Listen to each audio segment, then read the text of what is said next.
The champagne cork hit the ceiling of our living room with a satisfying pop, and I watched my wife Emily raise her glass with that brilliant smile I'd fallen in love with 12 years ago. Her colleagues from Westfield Analytics surrounded her, cheering and congratulating her on the VP promotion she'd been chasing for 3 years. "To Emily!" someone shouted, and the room erupted in agreement. I stood near the kitchen doorway, playing the dutiful host, refilling glasses and making sure the catering trays stayed full. This was her night, and I was genuinely proud. She'd worked her tail off for this, pulling late nights and weekend trips to client sites across the country. Our 2 kids, Jake and Lily, were at my parents' place for the weekend so Emily could celebrate properly. "Great party, Ryan," said Tom Brennan, Emily's boss and the company's CFO. He clapped me on the shoulder with the familiarity of someone who'd been to our house a dozen times before. "You've got yourself quite a woman there. She's going places." "Don't I know it?" I replied, watching Emily laugh at something one of her coworkers said. She looked radiant in that navy dress she'd bought specifically for tonight. The party wound down around midnight. I helped the last few stragglers call their ride shares and started collecting empty glasses. Emily kicked off her heels and collapsed onto the couch, her face flushed from champagne and excitement. "That was perfect," she said, reaching for my hand as I passed. "Thank you for putting this together." "You earned it, babe." I squeezed her fingers. "I'm really proud of you." She pulled me down for a kiss, and for a moment, everything felt exactly as it should. 13 years together, 1 year dating, 12 married, and we still had it. Or so I thought. The next morning, I woke to find Emily's side of the bed empty. Checking my phone, I saw it was barely 7. Unusual for a Sunday, especially after a late night. I found her in the home office, already dressed in workout clothes, typing furiously on her laptop. "Morning," I said from the doorway. "You're up early." She jumped slightly, then smiled. "Hey, yeah, I couldn't sleep. Too wired from last night, I guess. Plus, I've got that presentation for the board meeting on Tuesday." "On a Sunday morning?" "The work doesn't stop just because I got promoted, Rye. If anything, expectations are higher now." She turned back to her screen, a clear dismissal. I made coffee and scrolled through my phone at the kitchen table.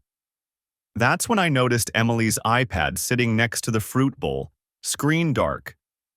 She usually took it everywhere, but in the chaos of the party, she must have left it downstairs. The screen lit up with a notification. "Justin. Last night was incredible. Can't stop thinking about you." My stomach dropped. The preview disappeared after a few seconds, but those words burned into my retinas. I stared at the dark screen, my coffee growing cold in my hands. Justin. I didn't know any Justin. Emily had never mentioned a Justin. My hands moved before my brain caught up. I knew her passcode. We'd always been open about that stuff. No secrets. At least that's what I'd believed. The iPad unlocked, and I opened her messages. The thread with Justin went back months. 4 months, to be precise. It started innocent enough. Work stuff, project discussions. Then it shifted. Compliments about her intelligence, her drive. Her responses were professional at first, then warmer, then flirtatious. I scrolled faster, my heart hammering against my ribs. Justin. That hotel in Boston was amazing. Room service never tasted so good. Emily. Stop, you're making me blush. But yes, definitely worth extending the trip. Justin. When can we do it again? Chicago next month? Emily. I'll make it happen. Tell me again what you want to do to me. I couldn't breathe. The messages got more explicit from there. Detailed plans of their encounters, reminiscing about previous ones. Photos. Not fully revealing, but suggestive enough. Emily in lingerie I'd never seen. Emily in hotel rooms I'd never visited. Boston was in February.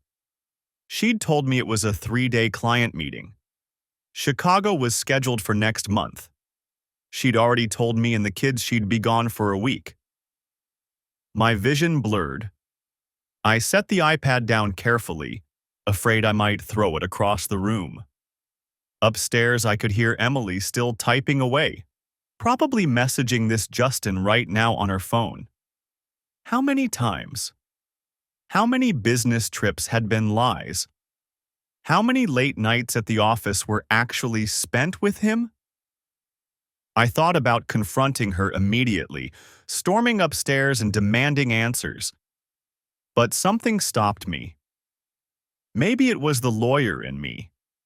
I'd spent 10 years as a corporate attorney before transitioning to consulting work that let me be more present for the kids. I knew better than to act on emotion. I needed information. I needed proof. I needed to understand the full scope of what I was dealing with. I took photos of the messages with my phone. Dozens of them. Then I carefully placed the iPad back exactly where I'd found it. Emily came downstairs 20 minutes later, grabbed the iPad without a word, and headed back up. She didn't notice anything amiss. Why would she? I was trustworthy.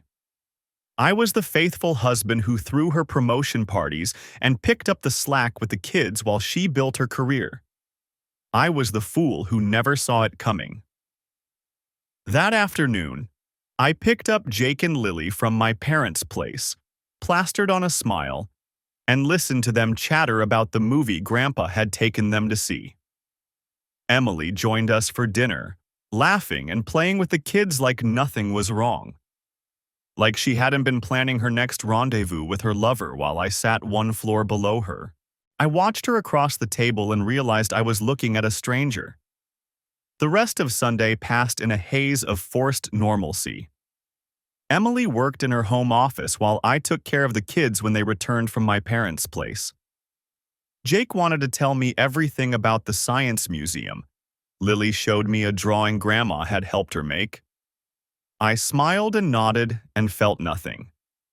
That night, Emily slid into bed beside me and kissed my shoulder. Thanks for giving me the day to catch up on work. I know weekends are supposed to be family time. No problem, I said. Big promotion means big responsibilities. She smiled and turned off her lamp. Within minutes, her breathing deepened into sleep. I stared at the ceiling until dawn. Monday morning, Emily left early for the office. I got the kids ready for school, dropped them off, then sat in my car in the parking lot and made a call. Ryan Hayes for David Preston, please. David and I had gone to law school together. While I'd moved into corporate work and then consulting, he'd built a reputation as one of the best divorce attorneys in the state. Ryan, his voice boomed through the speaker. Been years, man. What's going on? I need a consultation, professional. The warmth left his voice. I see. Can you come in today? This afternoon? 2 o'clock. I'll clear the time. His office occupied the 20th floor of a downtown building with views of the harbor. David met me at reception himself, still tall and broad-shouldered, but with more gray in his hair than I remembered. Good to see you, he said, shaking my hand. Wish it were under better circumstances. His office was all dark wood and leather. He gestured to a chair across from his desk and sat down, pulling out a legal pad. Tell me everything. I did.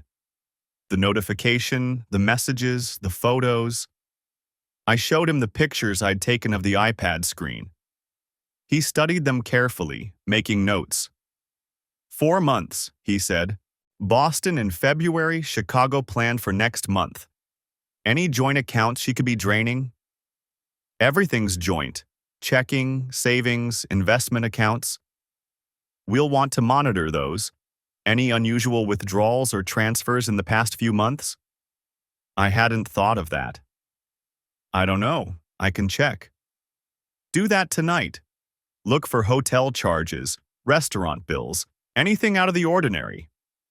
He tapped his pen against the pad. You mentioned she has a book club? Every third Thursday. She's been going for about 6 months. 6 months? But the affair's only 4 months old based on the messages. That's what it looks like. David made another note. Might be worth finding out if this book club is real or if it's cover for meetings with Justin. You know where it's supposed to be? She's mentioned different houses. Karen's place, someone named Beth. I never paid much attention. Find out. Get names, addresses if you can. Don't be obvious about it, but if she's using a fake book club as cover, that's useful information. We talked for another hour. He explained the divorce process in the state, how assets would likely be divided, what custody arrangements typically looked like. The whole conversation felt surreal, discussing the dissolution of my marriage like it was a business transaction. One more thing, David said as I stood to leave. Don't change your behavior. Don't give her any reason to suspect you know. The element of surprise is valuable. I'm not planning to confront her. Good. Let me do some preliminary work, then we'll figure out timing. He walked me to the door. I'm sorry, Ryan. I really am. I drove home in autopilot, David's questions circling in my mind. The book club. I'd always accepted it at face value. Emily liked to read. She'd found a group of women who shared that interest. She came home late on those Thursday nights, usually around 11, sometimes carrying a book they'd discussed. But now everything was suspect. That evening, after the kids were in bed, I found Emily in the living room with her laptop. How was your day? I asked, settling onto the couch beside her. Exhausting. 3 meetings back to back, then Tom wanted to review the Q2 projections. She closed the laptop. How about you? Caught up on some client work. Hey, when's your next book club? She didn't hesitate. Thursday. Why? Just wondering. You've been going for a while now? What are you reading? We just started The Nightingale. Historical fiction, World War II. She smiled. It's really good so far. Karen picked it. Karen, she's the one who hosts most of the time? Her and Beth, yeah. They have the biggest houses. How many people are in the group? Emily tilted her head slightly. Why all the questions? I shrugged. Just making conversation. You don't talk about it much. There's usually 6 or 7 of us. Sometimes people can't make it. She stood up. I'm going to make some tea. Want any? No thanks. I waited until she was in the kitchen, then opened my laptop and pulled up our joint credit card statement. David's question about unusual charges had been nagging at me. There. February 14th. The Luxor Hotel, Boston. $437. Valentine's Day. While I'd been home with the kids thinking Emily was at a conference, she'd been in a hotel room with Justin. I scrolled further back. January 23rd. Dinner at Maria Boston. $312. January 22nd. The Whitmore Hotel. $503. December. November. October. The charges went back 6 months. Hotels, restaurants, bars. All in Boston, all on weekends when Emily had claimed to be traveling for work. My hands were shaking. I minimized the browser window as Emily returned with her tea. You okay? She asked. You look pale. Just tired.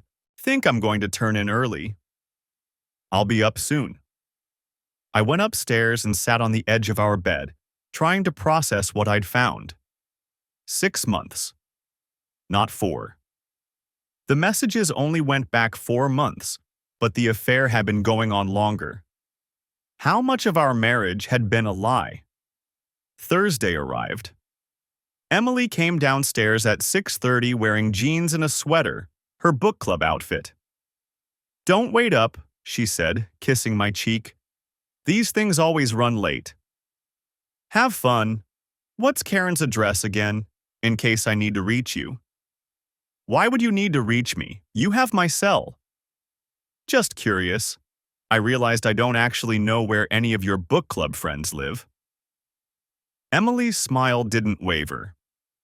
"Karen's over on Maple Street, the big colonial with the blue shutters. You've driven past it 100 times." "Right. Okay, have a good time." She left. I waited 5 minutes, then called David. "She just left for book club. Says it's at a house on Maple Street." "You want to verify that?" "Yeah, I think I do." "Be careful. Don't let her see you." I told the babysitter I had to run an errand, then drove to Maple Street. The big colonial with blue shutters sat dark except for a porch light. No cars in the driveway, no lights on inside. I parked down the block and waited. 7 o'clock came and went. 7:30. 8. No one arrived. The house stayed dark. At 8:15, I drove home. The babysitter left. I paid her, checked on the kids, then sat in the living room with my phone. At 10:45, I heard Emily's car in the driveway. She came in carrying her purse and a paperback copy of The Nightingale. "How was book club?" I asked. "Great. We had such a good discussion about the first few chapters." She set the book on the hall table. "Karen made this amazing spinach dip. I'm completely stuffed." "Sounds nice. Big turnout?" "Pretty good. Beth couldn't make it, but everyone else was there." "Everyone being?" Emily paused, her hand on the banister. "Why are you asking me this?" "Just interested in your friends. Karen, obviously. And Jennifer, Amy, Lisa, Michelle. Same group as always." She started up the stairs. "I'm exhausted. Coming to bed?" "In a bit." I waited until I heard the bedroom door close, then picked up the copy of The Nightingale. The spine was uncracked, the pages pristine. She hadn't read a single word. The book sat on my nightstand for 3 days, a quiet testament to Emily's fabrication. I didn't move it. Every morning when I woke up and every night before I pretended to sleep, I saw that pristine spine mocking me. Thursday morning, Emily came downstairs already dressed for work, heels clicking against the hardwood. "Don't forget I have book club tonight," she said, pouring coffee into her travel mug. "We're discussing the ending this time. Should be interesting." I looked up from my laptop. "What's the book called again?" She didn't miss a beat. "The Cartographer's Daughter. I mentioned it last week." "Right." I took a sip of my own coffee. "Who's hosting?" "Margaret." The lie came so easily. "Her place on Maple." "Margaret's last name?" Emily paused, just for a second. "Collins." "Why all the questions?" "Just curious about your friends." I smiled. "We should have them over sometime. A dinner party or something." "Maybe." She kissed my cheek, and I forced myself not to pull away. "They're more casual acquaintances than close friends. I'll be home by 11. The door closed behind her. I waited 5 minutes, then called David. "I need to know who Justin is," I said when he answered. "Working on it. The subpoena for phone records takes time, Ryan. You know that." "What about a private investigator?" "Already have one lined up. Name's Robert Walsh, former cop, very discreet. He can start tonight if you want." I thought about Emily's book club excuse, the dark house on Maple Street, her confident lies across the breakfast table. "Yeah, tonight." Robert Walsh looked exactly like I'd expected.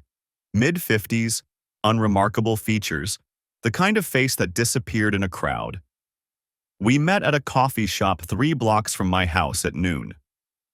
"Your attorney filled me in on the basics," he said, sliding a contract across the table. Suspected infidelity. Regular Thursday meetings under the guise of book club. She leaves around 6:30, claims to be home by 11.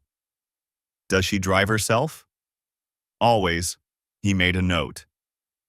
I'll pick her up from your house, follow her to the actual location. Get photos of who she meets, where they go. Standard surveillance package includes license plate checks, address verification, timeline documentation. I signed the contract. The retainer was substantial, but I'd expected that. "One thing," Walsh said, pocketing the paperwork.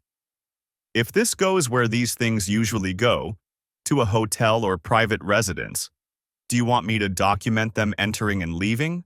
Or do you want interior confirmation?" What does interior confirmation mean? Photos through windows if possible. Some clients want absolute proof of physical intimacy, not just proximity. My stomach turned. Entering and leaving is enough. Understood. I'll send updates via encrypted text. Don't call me unless it's an emergency. I'll have a full report with photos by tomorrow morning. The day crawled. I tried to work, reviewing contracts for a client in Denver, but I kept checking the clock. Emily texted at 3. "Meeting running long, might be a few minutes late to book club. Don't wait up." I didn't respond. At 6:15, I positioned myself in my home office with a view of the driveway. Emily emerged at 6:30 exactly, carrying the same book with the same uncracked spine. She'd changed into jeans and a casual sweater. Book club attire, apparently. Her car backed out. 30 seconds later, a gray sedan I didn't recognize pulled away from the curb 2 houses down. Walsh, I assumed. The house felt enormous and empty. Jake and Lily were at my parents' again. Emily had suggested it yesterday, saying she'd be too tired from book club to deal with bedtime routines. Another convenient lie. I poured a bourbon I didn't drink and sat at the kitchen table. My phone buzzed at 7:45. An encrypted message from an unknown number. Subject arrived 7:20 p.m. at Riverside Towers, 2847 Riverside Drive, Unit 12B. Met at entrance by white male, early 40s, 6'1", brown hair. Subjects entered building together. Awaiting exit. Riverside Towers. I pulled it up on my phone. A modern apartment complex downtown, the kind with floor-to-ceiling windows and a doorman. Expensive. Another text at 7:50. Lights on in Unit 12B, visible from street. 2 figures visible through window. Will document exit. I set the phone down, picked it up. Set it down again. The bourbon sat untouched until 9:30, when my phone buzzed again. Subjects still inside. Obtained building directory photo. Resident of 12B, Justin Caldwell, age 41, employed by Westfield Analytics as Senior Director of Strategic Planning. There it was. Not just a name anymore, but a person. A colleague. Someone Emily saw every day at the office. Someone who probably attended her promotion party, who'd smiled and congratulated her while I stood there like an idiot with champagne. Senior Director of Strategic Planning. That meant he reported to Tom Brennan, too. Might even have been in the hiring committee that brought Emily to Westfield 3 years ago. I opened my laptop and searched the company website. Justin Caldwell's professional photo appeared on the leadership page. Polished smile, expensive suit, the kind of corporate headshot that revealed nothing. His bio listed an MBA from Northwestern, 15 years in analytics consulting, specialization in market forecasting. Married, I wondered. The directory photo Walsh mentioned might tell me more. My phone buzzed at 10:50. Subjects exiting building. Subject appears relaxed, laughing. Brief embrace at subject's vehicle. Subject departed 10:52 p.m., heading north toward your residence. Concluding surveillance. Full report and photos will be delivered to your attorney's office by 9 a.m. tomorrow. I deleted the messages and went upstairs. Emily arrived home at 11:15, slightly later than promised. I heard her come in, heard her set her keys in the bowl by the door, heard her climb the stairs. She slipped into bed beside me, smelling of unfamiliar cologne. "How was book club?" I asked quietly. She jumped slightly. "I thought you were asleep. It was good. We had a great discussion about the ending." "What did you think of it?" "The ending?" She shifted under the covers. "Bittersweet. The main character makes a choice that feels right but costs her everything she thought she wanted." "Sounds complicated." "Most good books are." She kissed my shoulder. "I'm exhausted. See you in the morning." Within minutes, her breathing deepened into sleep. I lay awake until 3, staring at the ceiling, thinking about Unit 12B and Justin Caldwell's professional smile and Emily's easy lies about Margaret Collins and Maple Street. David called at 9:15 the next morning. "Walsh's report just arrived. Ryan, I think you should come to my office." "That bad?" "Just come in. Bring your laptop."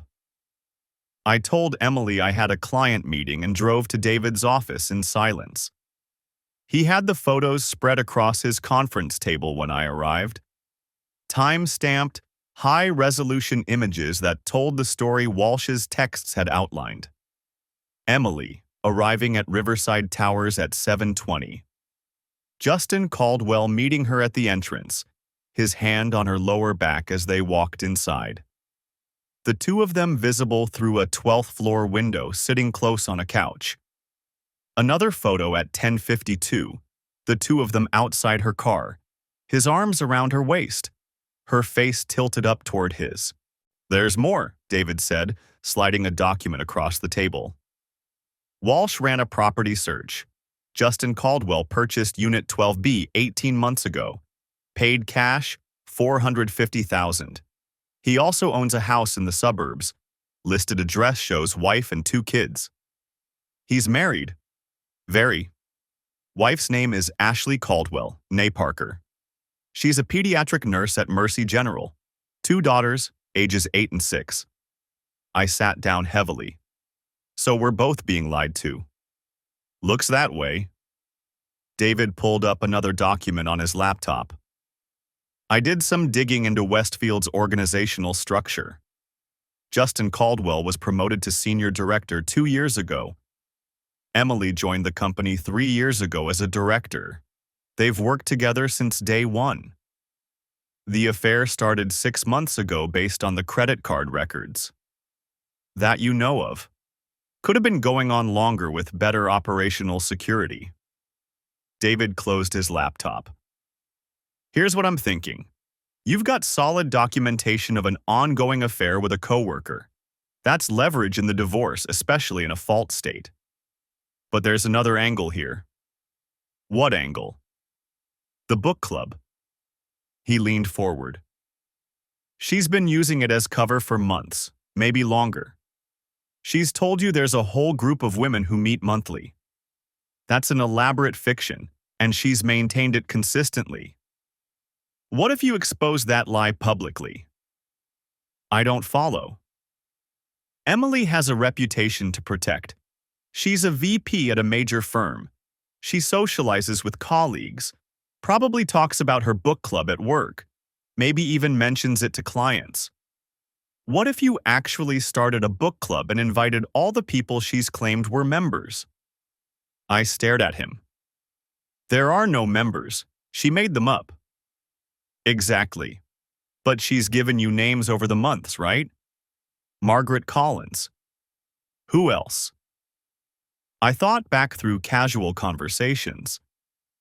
She mentioned someone named Jennifer once, and Lisa. I don't remember last names. Doesn't matter. The point is to create a situation where her lie becomes public. You host a real book club, invite her friends, and when they show up confused or don't exist at all, everyone knows she's been lying. That seems petty? Maybe. But it's also strategic. David pulled out a legal pad. Divorce proceedings can take months. Right now, Emily controls the narrative. She's the successful VP, the devoted mother, the woman who does it all. If her social circle discovers she's been fabricating a book club to cover an affair, that narrative shifts. People talk. Word spreads. By the time you file, her reputation is already damaged. I looked at the photos again.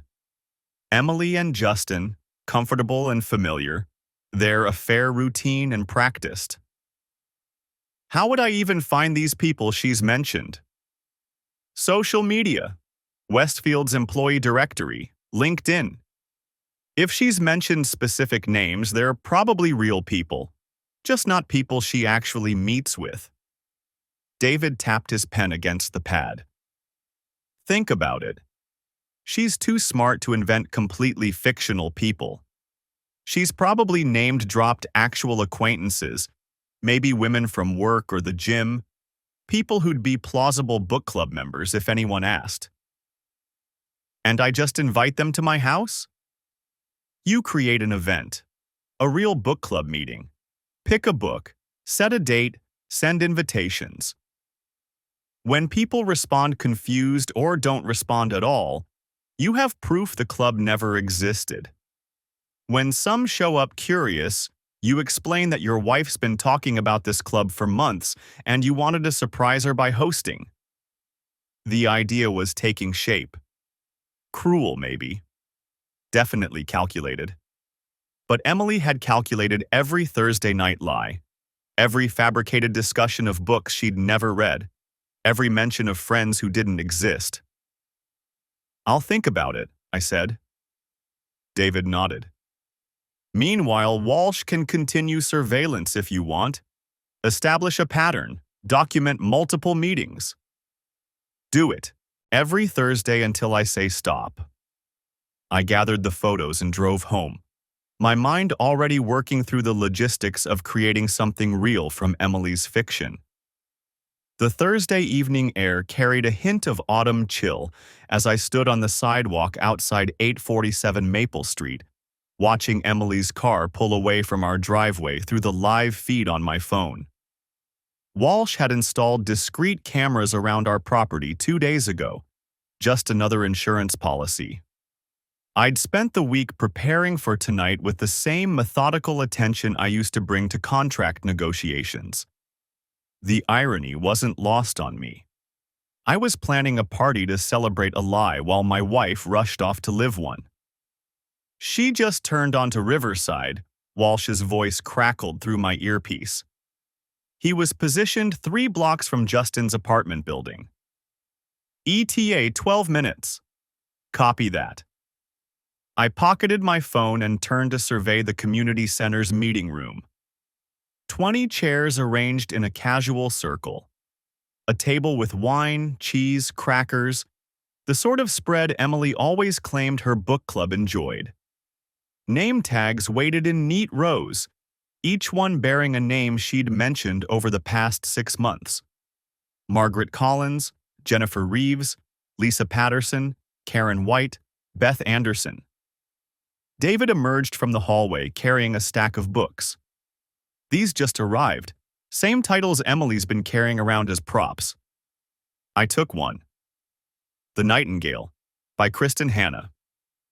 Emily had left it on her nightstand for 3 weeks, the bookmark never moving past page 47. Perfect. Put one at each seat. The guests are starting to arrive, he said quietly. You sure about this? Was I? I'd spent 12 years building a life with someone who turned out to be a stranger. She'd invented an entire social circle, complete with personalities and preferences. Margaret was supposedly going through a divorce. Jennifer had teenage twins. Lisa worked in marketing. Emily had crafted detailed backstories for people who didn't exist, all to cover Thursday nights with Justin Caldwell. I'm sure. The first arrival was Nancy Whitman, Emily's actual colleague from Westfield Analytics. She'd seemed genuinely surprised when I'd called to invite her to Emily's book club gathering. Surprised and confused. Ryan, hi. She glanced around the empty room. I'm a bit early, aren't I? Perfect timing, actually. Come in, have some wine. Others trickled in over the next 20 minutes. Tom Brennan and his wife Claire. 3 women from Emily's gym. 2 neighbors from our street. Emily's former college roommate who'd driven up from Philadelphia after I'd mentioned how much Emily would love to see her. Even Emily's mother, Barbara, who'd taken the train in from Connecticut. None of them had ever heard of Emily's book club. I don't understand, Barbara said, accepting a glass of wine with a puzzled expression. Emily's in a book club. She never mentioned it. Oh, she talks about it all the time, I said pleasantly. Every third Thursday for the past 6 months. She just left for tonight's meeting, actually. Nancy frowned. But Emily told me she couldn't do Thursday dinners because of late meetings with the Boston office. Interesting. I kept my voice neutral. Claire, didn't Emily tell you she was volunteering at the library on Thursday evenings? Claire nodded slowly. She did mention that, yes. Last month when I invited her to my pottery class. The room had gone quiet. 17 people, all watching me with varying degrees of confusion and dawning comprehension. I picked up one of the books. Emily's been so dedicated to this club. She's told me all about the members. Margaret Collins, for instance. She's supposedly going through a difficult divorce. Margaret sounds like such a strong woman. I paused. Of course, I've never actually met Margaret. Has anyone here? Silence. What about Jennifer Reeves? She has twin boys, plays tennis at the Riverside Club. I looked around the circle. No? How about Lisa Patterson? Karen White? Beth Anderson? Barbara set down her wine glass with a sharp click. Ryan, what is this? This, I said carefully, is the book club Emily's been attending every third Thursday for 6 months. I thought it would be nice to finally meet all her literary friends. Except it turns out they don't exist. My phone buzzed. Walsh. She's inside. Went straight to 12B. I pulled up the surveillance feed he'd been compiling. Weeks of footage showing Emily entering Riverside Towers, always on Thursday evenings, always staying 3 to 4 hours. I connected my phone to the room's display screen. Emily hasn't been going to book club, I said quietly. She's been going here. The video played in silence. Emily in her car, checking her makeup in the rearview mirror before entering the building. Emily in the lobby, walking purposefully to the elevator. Timestamps marked each visit. September 15th, 8:47 p.m. September 29th, 8:52 p.m. October 13th, 8:39 p.m. Tonight's feed was live. Emily stepping out of her car, smoothing her dress. The green one she'd said made her feel confident. The one she'd claimed to wear to book club because the girls always dress up a bit. Oh, Emily, Barbara's voice cracked. Nancy had gone pale. That's Riverside Towers. Justin Caldwell lives there. Senior Director Justin Caldwell, I confirmed. Married to Ashley, a pediatric nurse. 2 daughters, ages 6 and 9. He's been Emily's affair partner for at least 6 months, possibly longer. Tom Brennan stood abruptly. Ryan, I think... You think this is inappropriate? I met his eyes. You're probably right. But Emily invented an entire fiction to cover her Thursday nights. She created imaginary friends with detailed lives and problems. She carried books she never read.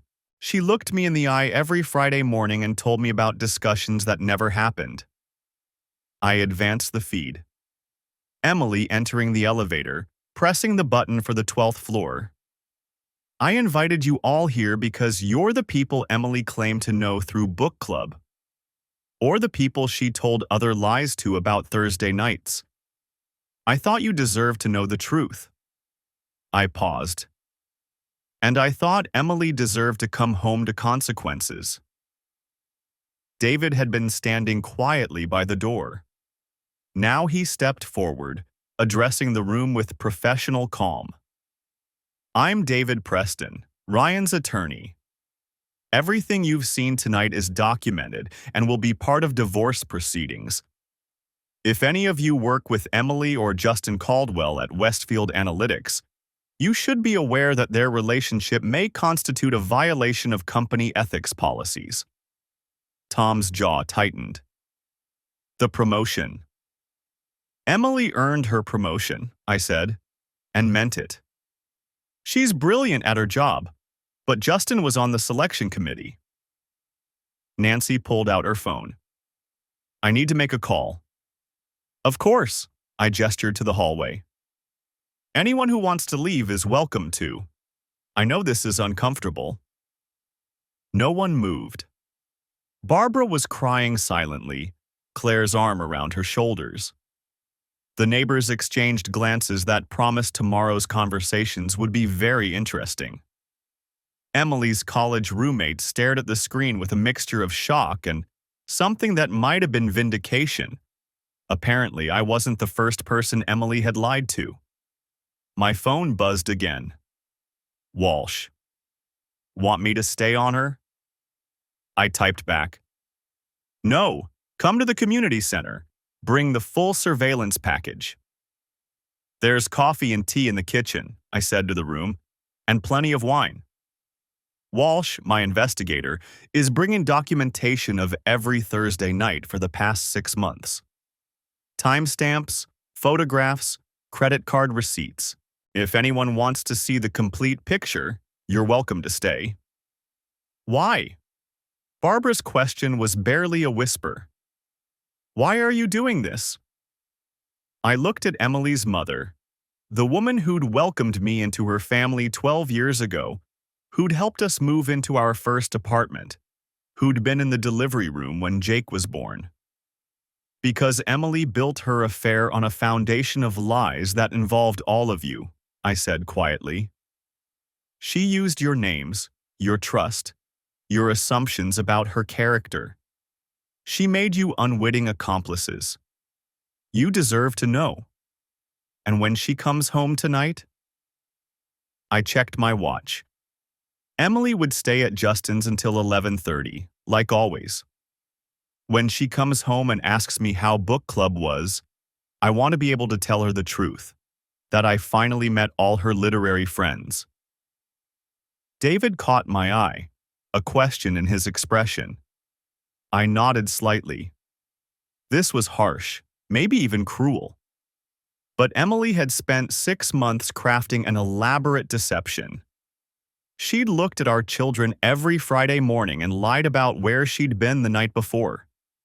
She'd kissed me goodbye before each book club meeting, her performance so convincing I'd never suspected. Tonight, the book club was finally real. And Emily was going to discover that lies, like books, eventually get read by an audience. The silence in the community center stretched like pulled taffy. 17 faces stared at the frozen surveillance footage on the screen. Emily walking into Riverside Towers at 7:43 p.m., timestamp clear in the corner. Tom Brennan broke first. Jesus Christ! He stood abruptly, his metal folding chair scraping against linoleum. Ryan, He stopped, ran both hands through his silver hair. I need to make some calls. He walked out without another word.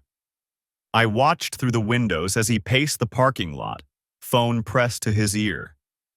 Linda Hayes sat motionless, her untouched wine glass creating a ring of condensation on the table. Emily's mother had always been formidable. Former school principal, sharp as a tack at 72. Now she looked every year of her age. How long have you known? Her voice carried across the room. A week, since the morning after the promotion party. She nodded slowly. And you chose this? It wasn't a question. I met her gaze anyway. I did. Why? Because she chose this. I gestured at the screen. Every Thursday for months. Every lie about where she was, who she was with. She made her choices. I'm making mine. Rachel Kim from Emily's yoga studio stood up. I told people she was at book club with me. She used my name. Her hands were shaking. My husband teaches at the same school as Justin's wife. Ashley's going to think I knew. You didn't know, I said. None of you did. That was the point. But now we all look like… Rachel grabbed her purse. I have to go. I have to call Ashley before she hears this from someone else. She left. Then Patricia Lowell, Emily's college roommate. Then the Mitchells from 3 doors down, who'd apparently been told they were book club members for the past year. Within 10 minutes, only 6 people remained.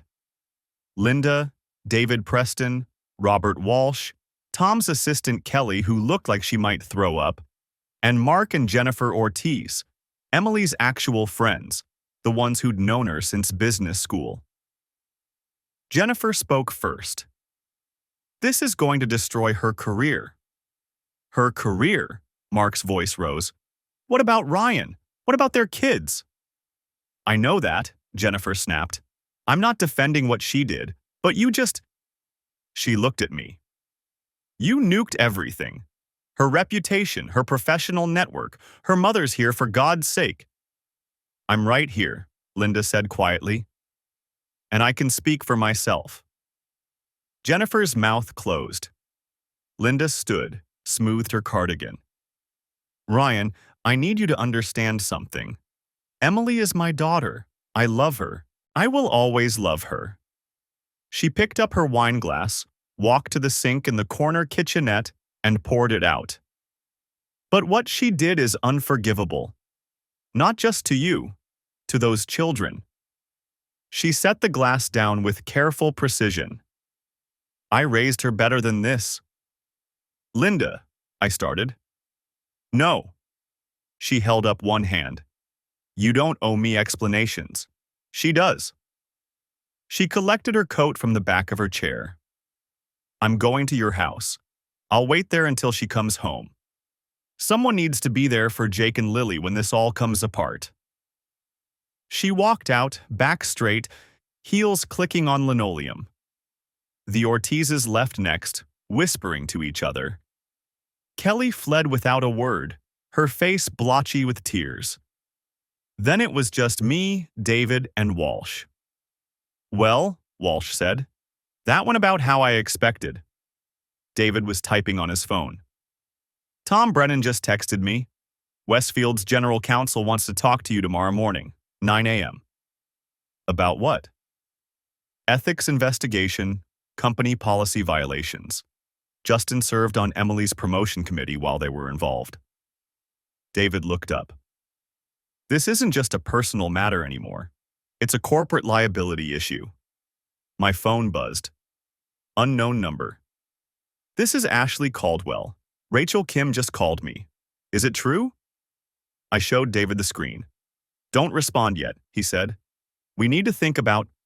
My phone rang. Emily. I let it go to voicemail. It rang again immediately. Answer it, Walsh said. Speakerphone. I accepted the call, tapped speaker. Hello? Ryan? Emily's voice was high, tight. What the hell is going on? Tom just called me. He said you showed surveillance footage to everyone. He said my mother was there. Ryan, what did you do? I hosted a book club meeting. Silence. Then, what? You said you had a book club every third Thursday. I thought it would be nice to make it real. So I invited all the members you've mentioned over the past year. Your mom, Rachel from yoga, the Mitchells, Patricia. I paused. Tom seemed especially interested in the discussion. You, her breath caught. You told them. You told everyone. I showed them the truth. There's a difference. Where are you? Her voice cracked. Are you still there? Ryan, please, we need to talk about this. There's nothing to talk about. Don't say that. Please don't say that. She was crying now. I know I messed up. I know I hurt you. But we can fix this. We can go to counseling. We can… Emily, I kept my voice level. Where are you right now? The crying stopped abruptly. Answer the question. Where are you? I'm leaving Justin's. Then I think we both know there's nothing left to fix. I ended the call. David exhaled slowly. She's going to lawyer up, probably tonight. Letter? I stood, started folding chairs. I'm done pretending. My phone buzzed again. Text from Ashley Caldwell. I'm coming to your house. I need to know everything. Then another text. This one from a number I didn't recognize. Mr. Hayes, this is Diane Foster from Channel 7 News. We received information about an incident at Westfield Analytics involving an executive and a subordinate. Can you confirm? How the hell? I stared at the phone. Walsh grimaced. 17 people. All it takes is one to talk to the wrong person. Or the right person, David muttered. This is going to be everywhere by morning. My phone rang again. Different unknown number. I declined it. Another call came through immediately. Turn it off, David said. Right now, turn it off. I powered down the phone. The community center felt very quiet without the constant buzzing. What happens now? I asked. David packed his laptop. Now, you go home. You wait for Emily. You don't engage, you don't argue, you don't explain. You tell her to contact me if she wants to discuss anything. That's it. And the media? No comment. To everyone. You don't confirm. You don't deny. You refer all questions to me. He handed me a business card. This is my direct line. I'll have my phone on all night. Walsh was reviewing something on his tablet. Heads up. Justin just left his apartment, alone. He's heading south on Riverside. Toward his house? I said. Probably. Walsh looked up. Ashley's going to know within the hour if she doesn't already. This is going to get messy. It's already messy. Messier then. We locked up the community center. The parking lot was empty except for our 3 cars. Across the street, I could see lights on in the houses, people moving behind curtains. Normal Thursday night activities, dinner, homework, TV. My phone was off, but I could imagine it lighting up with messages. Emily's colleagues, our friends, her family, everyone who'd been at the promotion party last week toasting her success. Ryan, David stopped beside his car. I need you to be prepared for how this plays out. Emily's going to paint herself as the victim. She'll say you humiliated her, that you were cruel, that you could have handled this privately. I know. Some people will believe her. Some people will think you went too far. I know that too. He studied my face in the parking lot lights. Do you regret it? I thought about Emily walking into Justin's building. About months of Thursday nights, months of lies. About Jake asking why Mommy was always tired on Fridays. About Lily showing me the book Emily had supposedly discussed. a novel Emily had never actually read. No, I said. I don't. David nodded. Then let's see this through. I drove home slowly, taking the long way through residential streets. Lights were on in my house, Linda's car in the driveway. Emily's car wasn't there yet. My phone was still off. I left it that way. Inside, Linda had made tea. She sat at the kitchen table, hands wrapped around a mug. The kids? I asked. Still at my place. I called Richard. He's going to keep them tonight. Take them to school tomorrow. She looked at me. You should have told me what you were planning. Would you have come? Yes. She took a sip of tea. But I would have prepared myself better. I sat across from her. I'm sorry you had to find out that way. Don't apologize to me. I'm not the one she betrayed. Linda set down her mug. She's going to come through that door any minute. She's going to cry, she's going to beg, she's going to promise anything. What are you going to do? Tell her to leave. And if she won't, then I'll leave. Linda nodded slowly. Good. We sat in silence, drinking tea, waiting for headlights in the driveway. My wife was coming home, but the marriage was already over. The front door opened at 9:47 p.m. I heard her heels on the hardwood, then silence as she must have spotted us in the living room. Linda sat beside me on the couch, her hands folded in her lap, her face composed but pale. We'd been waiting for nearly 2 hours. Emily appeared in the doorway.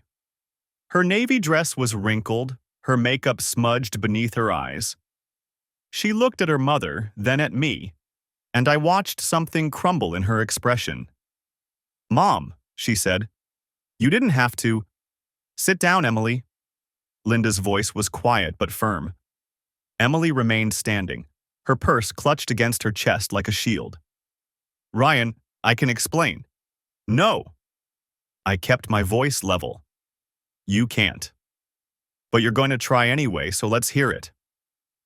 She glanced at her mother again, seeking some ally in the room, but Linda's face remained impassive. Emily moved to the armchair across from us, perching on its edge. It wasn't... She stopped, swallowed. It wasn't supposed to happen. What wasn't supposed to happen? I asked. The affair? Getting caught? Which part surprised you? Don't be cruel. Cruel. I let the word hang there. I showed surveillance footage of you entering your lover's apartment to your boss, your colleagues, and your mother.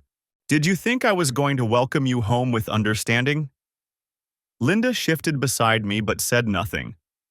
Emily's hands twisted around her purse strap. How long have you known? Since Saturday morning. The iPad notification. Her eyes widened. Saturday? But that was 3 days ago. Yes? You've known for 3 days and you didn't say anything? Her voice rose. You just let me go to work, let me think everything was normal, while you planned this public humiliation? You mean the way you let me believe in our marriage for 6 months while you were sleeping with Justin Caldwell? I leaned forward. The way you kissed me goodbye every Thursday before your fake book club? The way you came home and told me about your day, editing out the part where you spent 2 hours in his bed? She flinched. It wasn't like that. Then what was it like, Emily? Help me understand. Linda spoke for the first time since Emily arrived. I'd like to hear this too. Emily looked at her mother, and something in her face shifted from defensive to desperate. Mom, please. This is between Ryan and me. No, sweetheart. You made it public when you lied about a book club that included me as a member. Linda's voice remained calm, but I heard the steel beneath it. You used my name to cover your affair, so I'm going to sit here and listen to whatever explanation you think justifies that. The silence stretched. Emily's face had gone blotchy, tears tracking through her makeup. It started after the Chicago trip, she said finally. In March. We were working late on the Pemberton acquisition and we connected. He understood the pressure I was under, the expectations, the constant proving myself in a room full of men who thought I was too young, too inexperienced. So you slept with one of them, I said. It wasn't about sex. She was crying openly now. It was about feeling seen. Feeling valued for more than just being someone's wife or someone's mother. Do you know how many times I've introduced myself at company events, and the first question is about you? About the kids? Like I'm not even a person outside of this house? So naturally the solution was to destroy this house. I kept my voice flat. Perfect logic. I'm not saying it was right, her voice cracked. I'm saying I was lonely and confused, and he was there, and it felt like I could breathe for the first time in years. Linda stood abruptly. I'm going to make tea. Emily, you want anything? Mom? Tea or not, Emily? No, thank you. Linda left the room and I understood she was giving us space, but also couldn't stomach listening to her daughter's justifications any longer. Emily wiped at her face. Ryan, please. I know I hurt you. I know I betrayed you. But we can fix this. We can go to counseling. Where are Jake and Lily? I interrupted. She blinked at the change of subject. What? Our children. Where are they right now? At your parents' house, you know that. And when were you planning to pick them up? Tomorrow after work, I thought. She stopped. Why are you asking me this? Because they're going to stay there for a while. David Preston is filing divorce papers tomorrow morning. You'll be served at your office, probably around 10 a.m. The color drained from her face. No. Ryan, no, you can't. I already have. Joint custody, equitable division of assets, and I'm asking for primary physical custody based on your demonstrated pattern of deception and absence from the home. You can't take my children from me. I'm not taking them. I'm providing stability while their mother deals with the consequences of her choices. I stood, needing distance from her tears, her panic. You can stay here tonight if you want, or you can go to a hotel. Starting tomorrow, you'll need to find somewhere else to live until the divorce is finalized. This is my house. This is our house, which will be sold and divided. David's already drawn up the paperwork. She stood too, her whole body shaking. You're punishing me. You're destroying everything we built because I made one mistake. One mistake? I turned to face her fully. Emily, you've been lying to me every single day for 6 months. Every Thursday night, every business trip, every time you came home late and blamed traffic or a meeting. You created an entire fictional book club with fictional members, including your own mother. You looked me in the eyes and lied so smoothly I never questioned it. Because I knew you'd react like this, she shouted. I knew you'd be cold and calculating and turn everything into a legal case instead of trying to understand. Understand what? That you were lonely? That you felt unseen? I moved closer, and she stepped back. I was here, Emily, every single day. I rearranged my consulting schedule to be home with the kids. I supported your career, celebrated your wins, listened to your frustrations. What exactly did I fail to see? You saw the wife, the mother. You never saw me. That's convenient. Blame me for not noticing you were having an affair while you were actively hiding it. I walked past her toward the stairs. I'm sleeping in the guest room. You can have our bed tonight. Tomorrow you'll need to pack what you need for the next few weeks. Ryan, wait. I stopped on the third step but didn't turn around. I love you, she said. I know you don't believe me, but I do. I never stopped loving you. You loved the life we had, I said.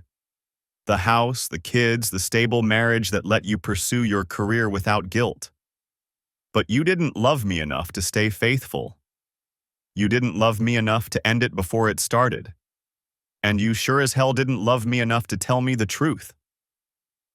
I climbed the rest of the stairs and heard her collapse into sobs behind me.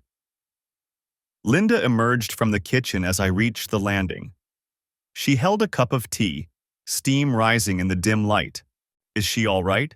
She asked quietly. No, but that's not my problem to solve anymore. She nodded, understanding. I'll stay down here with her tonight. Make sure she's okay. Thank you. Ryan? Linda's voice stopped me. What you did today, showing that video to everyone, that was brutal. But I understand why you did it. I looked at her. This woman who'd welcomed me into her family 12 years ago, who'd babysat our kids and hosted our holidays and called me son. I'm sorry you had to see it, I said. I'm sorry I had to see what my daughter became. She sipped her tea. But I'm glad you showed me. Better to know the truth. I went to the guest room and closed the door. My phone buzzed immediately. Messages I'd been ignoring all evening. David Preston confirming the filing schedule. Robert Walsh with updates on Justin Caldwell's situation. 3 missed calls from my brother. And 1 text from a number I didn't recognize. This is Ashley Caldwell. We should talk. I stared at that message for a long moment, then set the phone aside. Tomorrow. Everything could wait until tomorrow. Downstairs, I heard Emily's muffled crying and Linda's low, soothing voice. The sounds of a family breaking apart, one careful piece at a time. I lay back on the guest bed and stared at the ceiling, waiting for sleep that wouldn't come. The divorce finalized on a gray Tuesday in March, exactly 6 months after Emily's promotion party. I signed the papers in David Preston's office while rain streaked the windows, making the harbor below look like an impressionist painting. That's it, David said, sliding the documents into a folder. You're officially done. Done. The word should have felt liberating. Instead, it just felt heavy. Emily had fought the custody arrangement for 3 months before her own attorney convinced her to accept the terms. I got primary physical custody of Jake and Lily. She got alternating weekends and Wednesday dinners. The house sold in January, a young couple with their first baby, excited about the neighborhood schools and the big backyard. I'd moved the kids into a smaller place 2 blocks from their elementary school. Emily took an apartment downtown, closer to Westfield. Except she didn't work at Westfield anymore. The ethics investigation concluded in November. Both Emily and Justin Caldwell were asked to resign. The official statement cited violations of company policy regarding workplace relationships and conflicts of interest. Tom Brennan had called me personally to apologize.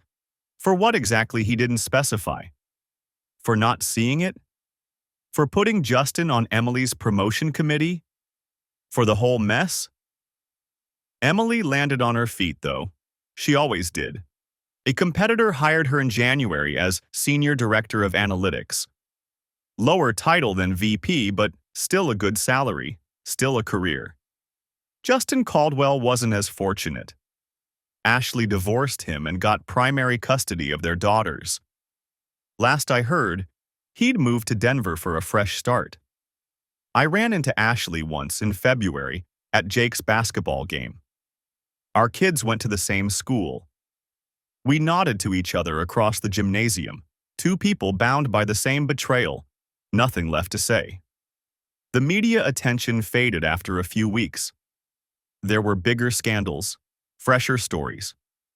Our implosion became old news. Linda came by every Sunday for dinner with the kids, She and Emily had reconciled somewhat. Mothers and daughters usually do. But Linda told me once, over coffee while the kids played in the yard, that she'd never look at Emily quite the same way. "I keep wondering where I went wrong," she'd said. "What I missed." "You didn't miss anything," I'd told her. "People make their own choices." Now, sitting in David's office with the final divorce decree in front of me, I thought about choices. Emily had chosen Justin, chosen the lies, chosen the affair. I'd chosen exposure, chosen public humiliation, chosen scorched earth. Some people thought I'd gone too far. Our mutual friends mostly sided with Emily, painting me as vindictive and cruel. A few understood. Most just wanted to avoid the whole mess. "You okay?" David asked. "Yeah, just thinking." "About?" I looked at the papers again. 12 years of marriage reduced to legal language about asset division and custody schedules. About whether any of it mattered. The book club setup, the public exposure. Maybe I should have just filed quietly and moved on. David leaned back in his chair. "You want my honest opinion?" "Always." "You did what you needed to do. Not for revenge, though that was part of it, but because you needed everyone to see the truth. Emily had built this perfect image: successful executive, devoted mother, woman who had it all. That image was a lie. You couldn't move forward while everyone still believed the fiction. So I destroyed her reputation to save my own sanity. You held her accountable in the only way that felt proportional to the betrayal." He shrugged. "Was it harsh?" "Yes." "Was it effective?" "Also yes." Emily can't rewrite history now. She can't play the victim when everyone knows what really happened. I stood, gathering my coat. "Doesn't make me feel any better about it." "It's not supposed to. You're not a cruel person, Ryan. Cruel people don't feel guilty about their cruelty." David walked me to the door. "You're just someone who got hurt and hurt back. That's human." Outside, the rain had stopped. I drove to the kids' school, arriving just as dismissal started. Jake and Lily came running out together, backpacks bouncing. "Dad!" Lily launched herself at me. "We're doing fractions! I hate fractions!" "Fractions are important," I said, hugging her. "That's what Mom said." Jake climbed into the back seat. She texted me at lunch. Emily and I were civil now, polite. We coordinated schedules and discussed the kids' needs without the lawyers mediating every conversation. It wasn't friendship, would never be friendship, but it was functional. "What do you guys want for dinner?" I asked, pulling out of the parking lot. "Pizza." "We had pizza Tuesday." "Pizza is good every day," Lily insisted. I smiled despite everything. "How about tacos?" They debated the merits of various taco toppings while I drove, their voices filling the car with normal, everyday noise. This was what mattered now. Not the divorce, not the scandal, not Emily's choices or mine. Just these two kids who needed stability and love, and a parent who showed up. That night, after homework and dinner and the usual bedtime chaos, I sat on the back porch of our new house. Smaller yard than before, but the kids didn't seem to mind. Jake's basketball hoop stood in the driveway. Lily's bike leaned against the garage. My phone buzzed. Emily. "Kids said they had tacos. Thanks for cooking." I typed back, "No problem. See you Wednesday." Simple, transactional, the new normal. I thought about the promotion party, about watching Emily glow with success while I played the supportive husband, about finding those messages on her iPad and the moment everything shattered, about the choice I'd made to expose her publicly instead of suffering privately. David was probably right. I'd needed everyone to see the truth. But the truth came at a cost. Friendships lost, reputations damaged, kids caught in the middle of their parents' war. Was it worth it? I still didn't know. What I did know was this: betrayal doesn't happen in a vacuum. Emily's affair had involved dozens of people, colleagues who covered for her, friends she'd lied to, family she'd used as alibis. By exposing it publicly, I'd forced everyone to reckon with their own complicity, however unwitting. Maybe that was cruel. Maybe it was necessary. Maybe it was both. The real lesson, if there was one, wasn't about revenge or justice or even truth. It was about the stories we tell ourselves and others. Emily had told herself she deserved the affair, that she was lonely and unseen. She'd told everyone else she had a book club, a full life, a happy marriage. I'd told myself our marriage was solid, that Emily's late nights were just career dedication, that trust meant never questioning. We were both wrong. The truth, when it finally emerged, destroyed the comfortable fictions we'd all been living. And maybe that was the point. Maybe some fictions need to be destroyed, no matter how painful the demolition. Inside, I heard Lily call for water. I stood, brushed off my jeans, and went to be the parent my kids needed. The divorce was final. The marriage was over. But life, complicated and messy and real, continued. And that, I supposed, would have to be enough.